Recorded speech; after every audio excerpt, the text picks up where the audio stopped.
శ్రీ మహాగణాధిపతయే నమః. ఐం మహాసరస్వత్యే నమః. శ్రీ లలితాంబికాదేవియే నమః. గర్భవతులు లలితా సహస్రనామ పారాయణము చేయవచ్చా గురువు గారు అని ప్రశ్న. మనకు అన్ని అనుమానాలే. ఏమి చేస్తే ఇబ్బందో, ఏమి చేస్తే ఇబ్బంది లేదో తెలుసుకోవాలి అనేటువంటి తపనతో అడిగేటివే. అనుమానము అంటే అదేమి తప్పు కాదు. అయితే గర్భవతులు సలక్షణముగా లలితా సహస్రనామ పారాయణము నిత్యము చదవవచ్చును. దీర్ఘకాలిక సమస్యలకు 100% ట్రీట్మెంట్ గ్యారంటీ. 20 సంవత్సరాల ఎక్స్పీరియన్స్ కలిగిన అంతర్జాతీయ హోమియో వైద్యులు డాక్టర్ బెల్లంకొండ నాగేశ్వరరావు గారి ఆధ్వర్యంలో హోమియో ద్వారా 100% ట్రీట్మెంట్. For appointments 8121998560. మీ ఆరోగ్యం మా భరోసా. కానుపు అవుతుంది కాసేపు అనేంత వరకు కూడా వాళ్లకు ఓపిక ఉంటే లక్షణముగా చదువుకోవచ్చు. ఎక్కడ చదువుకోకూడదు అనేటువంటిది ఎక్కడా లేదు. ఎందుకు ఆ మాట అంటున్నాము అంటే, అందరికీ ప్రహ్లాదుడి యొక్క చరిత్ర తెలిసే ఉంటుంది.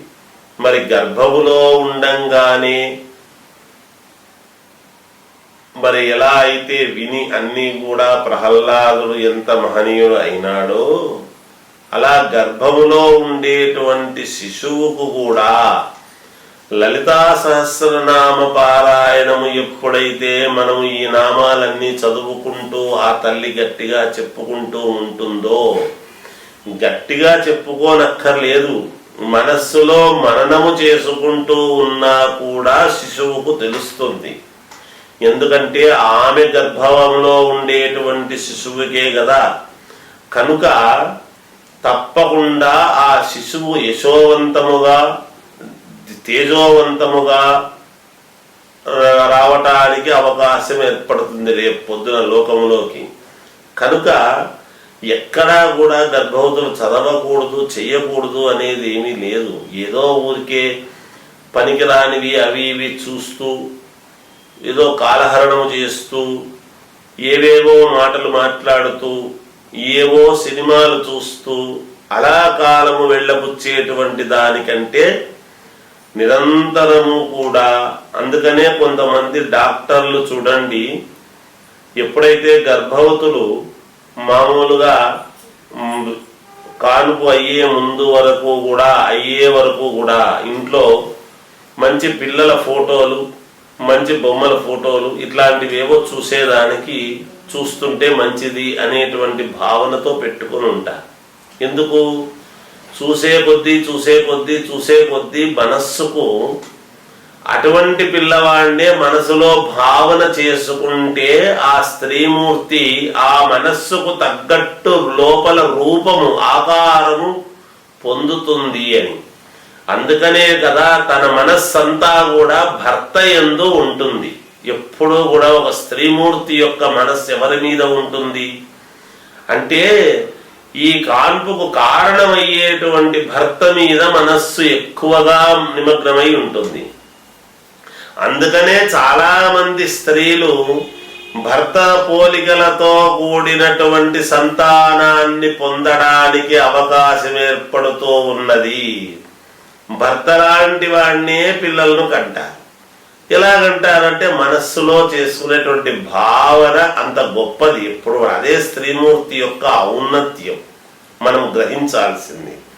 అందువలన సలక్షణంగా గర్భంలో శిశువు ఉన్నప్పుడు గర్భవతులు అందరూ కూడా లలితా సహస్రనామ పారాయణము చదివితే మంచి అమ్మవారి స్వరూపమైనటువంటి అమ్మాయిని గనవచ్చు, లేదా అమ్మవారి యొక్క అనుగ్రహంతో మగ సంతానాన్ని కన్నా ఎవరిని కన్నా తేజోవంతమైనటువంటి శిశువును కనడానికి అవకాశము ఏర్పడుతుంది. మంచి జ్ఞానవంతులు అవుతారు, తెలివిగా బాగా మంచి చదువర్లు అవుతారు, మంచి తెలివితేటలు కలిగిన వాళ్ళు అవుతారు, మంచి ఆరోగ్యవంతులు అవుతారు. లలితా సహస్రనామ పారాయణములో లేనిది ఏముంది చెప్పండి?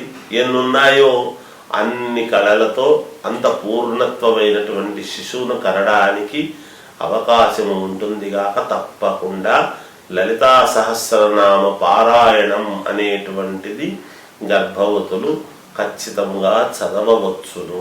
ఎక్కడా ఏమీ అడ్డంకు అనేటువంటిది ఎంత మాత్రము లేదు. మనం పెట్టుకుంటున్నాం ప్రతిదీ కూడా, కానీ ఇలాంటి అడ్డంకులు ఎక్కడా లేవుగాక లేవు. జయోస్తు. శ్రీ మహాగణాధిపతయే నమః. ఐం మహాసరస్వత్యే నమః. శ్రీ లలితాంబికాదేవియే నమః. వాడుకొని పడేసేటువంటి వస్తువులు, ఎప్పటికప్పుడు వాడుకొని పడేసేటువంటి వస్తువులు ఉంటాయి కదా, వాటి మీద దేవుళ్ళ బొమ్మలు ఉంటే అలా ఉండవచ్చా? పడేస్తాము కాబట్టి ఉండవచ్చా అని ప్రశ్న. చూడండి, మామూలుగా దేవుడి యొక్క ఫోటోలు అంటే మనం నిత్యము ఇంట్లో పెట్టుకొని ఆరాధన అనేటువంటిది చేసుకునేటువంటి భావన మనకు ఉంటుంది మన సంస్కృతిలో. వాడుకొని పడేసేటువంటి వస్తువుల మీద దేవుళ్ళ ఫోటోలు ఉండటం అనేటువంటిది ఎంత. దీర్ఘకాలిక సమస్యలకు 100% ట్రీట్మెంట్ గ్యారంటీ. 20 సంవత్సరాల ఎక్స్పీరియన్స్ కలిగిన అంతర్జాతీయ హోమియో వైద్యులు డాక్టర్ బెల్లంకొండ నాగేశ్వరరావు గారి ఆధ్వర్యంలో హోమియో ద్వారా 100% ట్రీట్మెంట్. For appointments 8121998560. మీ ఆరోగ్యం మా భరోసా. మాత్రము కరెక్ట్ కాదు. ఒక బ్యాగు తీసుకుంటాం, దాని మీద ఉంటుంది, ఆ బ్యాగు చిరిగిపోయింది అంటే ఏమవుతుంది? పడేస్తుంటాం. చాలా మంది బియ్యం బస్తాల మీద దేవుళ్ళ ఫోటోలు వేయటం, ఆ బియ్యం బస్తాల మీద దేవుళ్ళ ఫోటో, బియ్యం తీసుకున్న తర్వాత బియ్యం అన్నీ అయిపోయిన తర్వాత ఆ బ్యాగును ఎక్కడో పెట్టి దాంట్లో ఏం చేస్తుంటారు? మనం పనికిరాని వస్తువులన్నీ ఆ బియ్యం బస్తాలో ఉంది కదా అని వేస్తుంటాం. అవి ఇవి అని చెప్పడానికి లేదు, మనం వేసుకునేటువంటి పాదరక్షల దగ్గర నుంచి కూడా దాంట్లోకి వేస్తుంటారు. ఇలాంటివి వేసినప్పుడు ఎంత పాపము ఒక్కసారి ఆలోచన చేయండి. ఒకటి. తర్వాత మనం ఏ పండుగలు వచ్చినా ఏదైనా కొంచెం ఇదైనప్పుడు, దీపావళి పండుగ వచ్చింది అంటే దీపావళి పండుగ పటాకులు కాలుస్తాం. లక్ష్మీ పటాకు అనేటువంటివి అదే పనిగా లక్ష్మీ అమ్మవారి బొమ్మ నిలబెట్టి దానికి పటాకు చేసుకొని దాన్ని పటాకులు కాల్చడం అనేది జరుగుతున్నది. అంటే ఎవరిని కాలుస్తున్నట్టు? మనము తల్లిదండ్రులను పిల్లలను పిలుచుకు వెళ్ళి దేవుణ్ణి ఎలా నమస్కారం చెయ్యాలో చెప్పేటువంటి మనమే లక్ష్మీ పటాకులు, లక్ష్మీదేవి ఉండేటువంటి పటాకులు కొనిచ్చి నువ్వు కాల్చు నాయనా అని చెబుతున్నాము అంటే మనం ఏం చేస్తున్నట్టు? ఎవరైనా ఆలోచన చేస్తున్నామా అంటే? అనుకుంటే ప్రతిదీ కూడా తేడానే కదా, ఎలా అవుతుంది గురువు గారు అనొచ్చు. తప్పులేదు, కొనకండి లక్ష్మీ పటాకు, వేరే బాంబులు కొనుక్కోండి. ఒక్క లక్ష్మీ పటాకు అన్నదే ఎందుకు కొనాలి? చేసినవాడు తయారు చేశాడు. మనం సత్యనారాయణ స్వామి వ్రతకథల్లో ఏం చెప్పుకుంటున్నాము? కర్త కారయిత చేవ ప్రేరకస్య అనుమోదక అని చెప్తున్నాము కదా. మరి వ్రతం చేసినప్పుడు వ్రతం చేసుకున్న వాడికి, చేయించిన వాడికి, తర్వాత మరి విన్నవాడికి, ప్రసాదం తీసుకున్న వాడికి సమానమైన ఫలితం వస్తుంది అని అన్నప్పుడు, మరి లక్ష్మీ పటాకు తయారు చేసిన వాడికి, కంపెనీ వాడికి, అమ్మిన వాడికి, కొన్నవాడికి, కాల్పించిన వాడికి, కాల్చిన పిల్లలకు ద్రోహం కలగదా? ఇబ్బందులు రావా? ఎందుకు అవి? ఒకసారి ఆలోచన చెయ్యాలి కదా. మానవాళి ఎక్కడికి పోతున్నాం మనము? ఇవి ప్రభుత్వాలు కూడా గమనించాలని నా యొక్క మనవిగా తెలియజేస్తున్నాను. ఎందుకంటే ప్రభుత్వాలు అనుకుంటేనే ఇలాంటి వ్యాపార సంస్థల వాళ్లకు కొంచెం కనువిప్పు కలుగుతుంది. అది తప్ప వేరే వేయండి, పేరు పెట్టుకో లక్ష్మీ పటాకు, అంతేగాని బొమ్మ ఉండాల్సిన అవసరం ఉన్నదా? నిజంగా ఆలోచించాలి కదా. అవి మళ్ళీ ఉదయాన్నే చెత్త పొలకతో ఊడుస్తూ ఉంటారు పాపం పనివాళ్ళు, వాళ్ళ డ్యూటీ వాళ్ళు చేస్తారు. వాళ్ళది ఏమి తప్పు? మరి ఊడ్చిన వాళ్లకు కూడా ఇది తేడానే కదా, ఇబ్బందే కదా.